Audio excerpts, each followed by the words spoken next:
টা সেমিকন্ডাক্টৰৰ যেতিয়া আৰম্ভণি হৈছিল তেতিয়া বহুতে প্ৰশ্ন কৰিছিল যে এই সেমিকন্ডাক্টৰ ইণ্ডাষ্ট্ৰীত থলুৱা যুৱক যুৱতীয়ে কাম কৰিব পাৰিবনে নাই কাৰণ এনেকুৱা ধৰণৰ ইণ্ডাষ্ট্ৰীৰ লগত অসমৰ পৰিচয় নাই আৰু আমি এনে কামত সফল হ'ব পাৰিম নে নাই টাটা ইলেক্ট্ৰনিক্সৰ এমডি ডক্টৰ ৰন্ধীৰ ঠাকুৰ ডাঙৰীয়াক এই বিষয়ে মই জনোৱাত তেখেতে মোক কৈছিলে যে আমি অসমৰ পৰা পুনে পুনে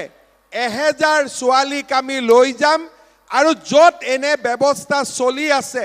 তাতে আমি প্ৰশিক্ষণ দিম যাতে এই ইণ্ডাষ্ট্ৰীটো আৰম্ভ হোৱাত প্ৰথম কৰ্মচাৰী হিচাপে অসমীয়া যুৱক যুৱতীয়ে কাম কৰিব পাৰে আজি আপোনালোকে আমাৰ সৰু ফিল্মটোত দেখিছিলে যে যিমান ছোৱালীয়ে ওয়েলকাম টাটা টু আসাম বুলি কৈছে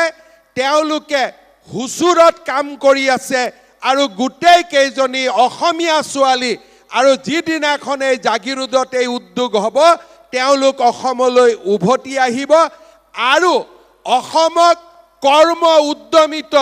এক নতুন যুৱ শক্তিৰ সৃষ্টিত তেওঁলোকে প্ৰেৰণাৰ স্ৰোত হিচাপে কাম কৰিব নিবনুৱাৰ কৰ্মসংস্থাপন ৰাজ্যৰ চৰকাৰে নিজৰ কৰ্মক্ষেত্ৰত নিয়োগ কৰি সমাধান কৰিব নোৱাৰে 12 লাখ নিবনুৱাই যেতিয়া তৃতীয় শ্ৰেণীৰ চৰকাৰী চাকৰিৰ কাৰণে পৰীক্ষা দিব ওলাই আহে তেতিয়া আমি অনুভৱ কৰিব পাৰো যে অসমক উদ্যোগীকৰণৰ কিমান প্ৰয়োজনীয়তা আছে মই আজি আশা কৰোঁ যে আমি ফিউচাৰ ইণ্ডাষ্ট্ৰিজৰ যি এক নতুন ৰূপৰেখা অসমত স্থাপন কৰিবলৈ আগবাঢ়িছোঁ ই অসমৰ ইতিহাসৰ এক নতুন মাইলৰ খুঁটা হৈ ৰৈ যাব 27000 কোটি টকাৰ উদ্যোগ 27000 আমাৰ ইয়াতে বিনিয়োগ কিন্তু মই বিশ্বাস কৰোঁ টাটা সেমিকন্ডাক্টৰৰ আমি যদি এটা সফল ইতিহাস ৰচনা কৰিব পাৰোঁ অসমৰ ভাগ্যৰ পৰিৱৰ্তন হ'ব অসম দেশৰ ভিতৰতে এখন উদ্যোগিক প্ৰধান ৰাজ্য হিচাপে পৰিগণিত হ'ব টাটা গ্ৰুপৰ সমগ্ৰ দেশতে এক বিশাল